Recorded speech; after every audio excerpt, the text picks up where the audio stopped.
નમસ્કાર વિદ્યાર્થી મિત્રો, સ્વાગત છે તમારું યુટ્યુબ ચેનલ MWP એજ્યુકેશનમાં. વિદ્યાર્થી મિત્રો, આજે આપણે જોવાના છીએ ધોરણ નંબર 6 ની અંદર વિજ્ઞાન વિષયમાં સ્વાધ્યાય પોથીમાં ચેપ્ટર નંબર 4 નું સોલ્યુશન. તો જો તમે પ્રથમ વખત અમારી યુટ્યુબ ચેનલ તમે જોઈ રહ્યા હો, તો વિડીયો જોઈ રહ્યા હો, તો સૌપ્રથમ તમે ઝડપથી ચેનલને સબસ્ક્રાઇબ કરો, અમારા વિડીયોને લાઈક કરો અને તમારા ફ્રેન્ડ સર્કલમાં શેર કરો. અને આજના વિડીયો લેક્ચરમાં તમને સોલ્યુશન કેવું લાગ્યું છે તેનું અમને કોમેન્ટ બોક્સમાં અવશ્ય તમારા મંતવ્ય અમને જણાવો. તો વાત કરીએ આપણે ચેપ્ટર નંબર 4માં વસ્તુઓના જૂથ બનાવવા. તો એમાં આપણે પહેલા વિકલ્પો તરફ જઈએ. તો પેલું કીધું કે નીચેના પૈકી કઈ વસ્તુ ગોળાકાર છે, તો આપણને બધાને ખબર પડે કઈ આવશે, તપેલી. બીજું, નીચેના પૈકી કઈ વસ્તુ લોખંડની બનેલી છે, તેમાં આવશે સાણસી. નીચેના પૈકી કઈ વસ્તુ ચામડાની બનેલી છે, તેમાં આવશે પટ્ટો. નીચેના પૈકી કયો પદાર્થ ચમક ધરાવે છે? બરોબર, ચમક કયું ધરાવે? પ્લાસ્ટિક છે, એલ્યુમિનિયમ છે, ચામડું છે, કયું આવશે? એલ્યુમિનિયમ. ધાતુ હોય તે ચમક ધરાવે. નીચેના પૈકી કયો પદાર્થ પાણીમાં દ્રાવ્ય નથી? તો રેતી, પાણીમાં ઓગળતી નથી. નીચેના પૈકી કયો પદાર્થ પાણીમાં દ્રાવ્ય છે? તો આવશે ખાંડ, પાણીમાં ઓગળે છે. નીચેના પૈકી કયો પદાર્થ પાણી પર તરે છે? બરોબર. હવે આપણને ખબર, લોખંડ છે ડૂબી જાય, કાચ ડૂબી જાય, રેતી ડૂબી જાય, તો જવાબ શું આવશે? બરફ. નીચેના પૈકી કયું પ્રવાહી પાણીમાં મિશ્રિત થઈ જાય છે? પાણીમાં અંદર મિશ્રણ થઈ જાય તેવું પ્રવાહી કયું છે? તો આપણે અહીંયા ઉદાહરણ આપેલા છે. બરોબર, કેરોસીન છે તે મિશ્ર ન થાય, કોપરેલ મિશ્ર ન થાય, દિવેલ મિશ્ર ન થાય, તો જવાબ શું આવે? વિનેગર. નીચેના પૈકી કયો પદાર્થ પારભાષક છે? બરોબર, તો એમાં આવશે દૂધિયો કાચ. નીચેનો કયો પદાર્થ અપારદર્શક છે? તો એનો જવાબ આવશે આરસપહાણ. ચલો હવે આગળ વધીએ. આપણે પ્રશ્ન નંબર 2 તરફ જઈએ છીએ. પ્રશ્ન 2માં આપણે જોઈએ તો એમાં માત્ર તમારે ઉત્તર લખવાનું છે. એમાં પેલું, ગોળાકાર વસ્તુના 2 નામ લખો. બરોબર, અહીંયા મેં નામ લખેલા છે. જેમાં આવે છે દડો, નારંગી, સફરજન. પ્લાસ્ટિક વસ્તુના 2 નામ લખવાના છે. તમારી આજુબાજુ પ્લાસ્ટિકની વસ્તુ દેખાતી હોય તેના નામ તમે લખી શકો છો. બોટલ, રમકડા છે, ખુરશી છે, ટેબલ છે. કાચની વસ્તુના 2 નામ લખો તો ગ્લાસ, બરણી, ચશ્મા. પાણીમાં દ્રાવ્ય હોય તેવા ઘન પદાર્થના 2 નામ, એટલે પાણીમાં ઓગળતા હોય તેવા આપણે ઘન પદાર્થના 2 નામ લખવાના છે. એમાં ખાંડ અને મીઠું. પારદર્શક પદાર્થના આપણે 2 નામ લખવાના છે. એમાં પાણી અને કાચ. ચલો એના પછી હવે એક વાક્યમાં ઉત્તર લખવાના છે કે કોઈ વસ્તુ બનાવવા માટે પદાર્થની પસંદગી કઈ બાબતો પર આધાર રાખે છે? કે કોઈ વસ્તુ બનાવવા માટે પદાર્થની પસંદગી પદાર્થના ગુણધર્મ અને તેના ઉપયોગનો હેતુ ઉપર આધાર છે, કે કેટલી જગ્યા ઉપર એનો ઉપયોગ થઈ શકે છે તેના ઉપર છે. નેક્સ્ટ હવે આપણે આગળ જોઈશું.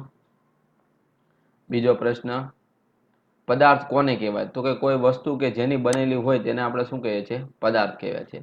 ત્રીજું, પાણીમાં દ્રાવ્ય ઓક્સિજન વાયુ કઈ રીતે અગત્યનો છે? પાણીમાં દ્રાવ્ય ઓક્સિજન વાયુ પાણીમાં રહેલ પાણીનો અને વનસ્પતિઓને આપણે જીવન ચડાવવા માટે, એટલે કે એના જીવનને જીવડાવવા માટે આપણે જરૂરી છે. ચલો એના પછી, પાણી પર તરતી વસ્તુના 2 ઉદાહરણ આપો. તેમાં આવશે લાકડું, પ્લાસ્ટિક, થર્મોકોલ, બુચ. નરમ પદાર્થ કોને કહેવાય? તો કે જે પદાર્થને હાથ વડે દબાવતા સરળતાથી ઘસાઈ જાય, બરોબર, દબાઈ જાય તેને આપણે શું કહીએ? નરમ પદાર્થ. વ્યાખ્યા, પારભાષક પદાર્થો કોને કહેવાય? કે જે પદાર્થોની આરપાર વસ્તુઓને જોઈ શકાય પણ સ્પષ્ટ રીતે આપણે કહી શકીએ નહીં, એટલે સ્પષ્ટ રીતે આપણને આરપાર જોઈ શકાય નહીં, તેને આપણે શું કહીએ છીએ? પારભાષક પદાર્થો કહેવાય. એના પછી પ્રશ્ન 4 છે, ટૂંકમાં ઉત્તર લખવાના છે. તો પહેલો સવાલ છે, વસ્તુઓના જૂથ કયા કયા ગુણધર્મને આધારે પાડવામાં આવે છે? કે વસ્તુઓના જૂથ તેના દેખાવ, સરખાપણું, પાણીમાં દ્રાવ્યતા, પાણીમાં તરે છે કે ડૂબે છે, પારદર્શકતા જેવા આ દરેક ગુણધર્મના આધારે એના ભાગ પાડવામાં આવે છે. બીજું, વસ્તુઓના જૂથ બનાવવાના ફાયદા શું છે?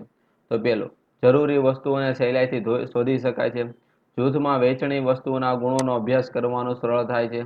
પદાર્થના ગુણોમાં કોઈ પણ પેટર્નનું અવલોકન કરવાનું સુવિધાજનક બને છે. વસ્તુઓનો સ્પર્શ મેળવવો સરળ પડે છે. અને વસ્તુ તૂટી જાય તો તેની માહિતી પણ મળે, એટલે ખૂટી જાય તો તેની માહિતી પણ આપણને મળે. ચલો હવે વર્ગીકરણ કરવાનું છે. ચમકવાળી વસ્તુ અને ચમક વગરની વસ્તુઓ. બરોબર, તો ચમકવાળી વસ્તુઓમાં કઈ આવશે? લોખંડ. ધાતુઓ જે છે બધી નામ લખવાના, લોખંડ, તાંબુ, એલ્યુમિનિયમ, ચાંદી. અને ચમક વગરનીમાં ઈંટ, પથ્થર, લાકડું, માટલું, આ બધું આવશે. નેક્સ્ટ આગળ આપણે જોઈએ. એના પછી છે વર્ગીકરણ જ આપણને પૂછેલું છે કે પાણીમાં દ્રાવ્ય અને અદ્રાવ્ય હોય તેવા પદાર્થોનું વર્ગીકરણ આપણે લખવાનું છે. પાણીમાં દ્રાવ્ય એટલે પાણીમાં ઓગળી ગયેલા, તેમાં આવશે ફટકડી, ધોવાનો સોડા, મીઠું, કોપર સલ્ફેટ, આ બધા પાણીમાં દ્રાવ્ય છે. પાણીમાં અદ્રાવ્ય હોય તેવા કાચ, પ્લાસ્ટિક, તેલ, લોખંડનો ભૂકો, આ બધી વસ્તુ શું થાય પાણીમાં ઓગળતી નથી, એટલે પાણીમાં કેવા કહેવાય છે? અદ્રાવ્ય કહેવાય છે. ચલો એના પછી આપણે જોઈએ છે ખરા ખોટામાં. ખરા ખોટામાં આપણે જોઈએ તો પ્રશ્ન નંબર 6, એમાં પેલું ચોક પાણીમાં દ્રાવ્ય છે, તો એમાં આવશે ખોટું, સોરી ખરું આવશે, પાણીમાં દ્રાવ્ય હોય છે. લોખંડની ખીલી પાણીમાં તરે છે, ખોટું, ડૂબી જાય. બરફનો ટુકડો પાણીમાં ડૂબી જાય, ખોટું, તે પાણીમાં તરે. ધાતુ ચમક ધરાવે છે, સાચું. પેટ્રોલ પાણીમાં મિશ્રિત થાય છે, ખોટું, પાણીમાં મિશ્રિત થતું નથી. સરકો યાની વિનેગર પાણીમાં દ્રાવ્ય છે, હા સાચું. ચલો જોડકા જોડવાના છે એવા આપણે. તો અહીંયા તમને આપેલું છે તાંબુ, એ કેવું છે? તો કે ભાઈ સખત છે, એટલે પહેલામાં બી આવશે. બરાબર. મીણ, મીણ કેવું છે? તો કે પારદર્શક છે, નરમ છે, નરમ આવશે. પછી કાચ, કાચ કેવો છે? તો કે ભાઈ પારદર્શક છે કે મિશ્રિત થતા નથી, પારદર્શક વાળો આવશે. પાણી અને તેલનું મિશ્રણ, તો કે મિશ્રિત થતા નથી. ચલો પ્રશ્ન નંબર 8, તમને અહીંયા વસ્તુઓ આપેલી છે, એમાંથી આપણે પદાર્થને જોડવાના છે. બરાબર.